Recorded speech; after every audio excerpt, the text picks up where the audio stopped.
လွန်ခဲ့တဲ့နှစ်ပေါင်း900ကျော်ကပကံမှာလူသားတွေမသိသေးတဲ့လျှို့ဝှက်ချက်တစ်ခုတကယ်ပဲဖုံးကွယ်ထားခဲ့ကြတာလားကြောက်စာတွေရာဇဝင်မှတ်တမ်းတွေထဲမှာတကူးရှင်တွေကောင်းကင်ကနေပြန်ဆင်းလာတယ်ဆိုတဲ့နတ်မင်းကြီးတွေကိုဖော်ပြထားတာတွေ့ရပါတယ်သူတို့ဟာနတ်ဖျားတွေလားဒါမှမဟုတ်ယနေ့ခေတ်မှာကျွန်တော်တို့ခေါ်နေကြတဲ့ဂီယိုစားများလားအာနန္ဒာဖျားကိုကြည့်ပါခင်မီဇက်ကရိယာမရှိတဲ့အချိန်မှာဒီလောက်တိကျတဲ့ဂျီယိုမီထရီအလင်းအမောင်တင်ညာရက်တွေကိုဘလို့သိရှိခဲ့ကြတာလဲ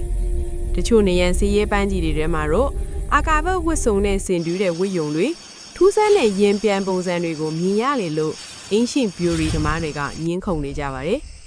ကျန်းစစ်သားမင်းကြီးရဲ့တကူတွေအနော်ထားမင်းကြီးရဲ့မယုံနိုင်စရာအောင်မြင်မှုတွေဟာ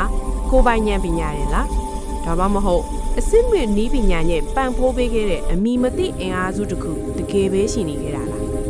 အမှန်တရားကတော့ဒါဟာဒနာဤတစ်ခုဖြစ်နိုင်တယ်လို့ရှင်းငမာတွေရဲ့ပါရမီဟာဂယိုသားတွေထက်တောင်ပိုတော်နေတာလည်းဖြစ်နိုင်ပါတယ်ဒါပေမဲ့ပကံရဲ့အုတ်ချက်တိုင်းမှာကျွန်တော်တို့မဖော်ထုတ်နိုင်သေးတဲ့ပဟေလီတွေကဒီနေ့ထိတိတ်တဆိတ်ကြံနေသေးပါဒါဆိုပကံခီရဲ့အံ့ဖွယ်တွေဟာဂယိုသားတွေချောင်းလို့သင်ယုံလား